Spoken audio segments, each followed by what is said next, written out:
যথাযথ ধর্মীয় মর্যাদা, ভাবগাম্ভীর্য ও উৎসাহ উদ্দীপনার মধ্য দিয়ে সোমবার সারা দেশে মুসলমানদের অন্যতম বড় ধর্মীয় উৎসব ঈদ উল আজহা উদযাপিত হয়েছে।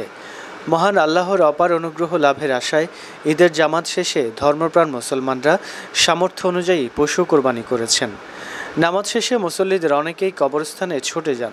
চিরবিদায় নেয়া তাদের স্বজনদের কবরের পাশে দাঁড়িয়ে অশ্রু সজল চোখে এই আনন্দের দিনে তাদের রুহের মাগফিরাত কামনা করে আল্লাহর দরবারে আকুতি জানান। ঈদ উল আজহা উপলক্ষে রাষ্ট্রপতি মোহাম্মদ শাহাবুদ্দিন ও প্রধানমন্ত্রী শেখ হাসিনা দেশবাসী সহ বিশ্বের সকল মুসলমানদের আন্তরিক অভিনন্দন ও মোবারকবাদ জানিয়ে পৃথক বাণী দিয়েছেন। গতবারের মতো এবারও পশু কোরবানির ক্ষেত্রে স্বাস্থ্য মন্ত্রণালয়ের স্বাস্থ্যসেবা বিভাগের নির্দেশনা যথাযথভাবে পালন করতে বলা হয়েছে।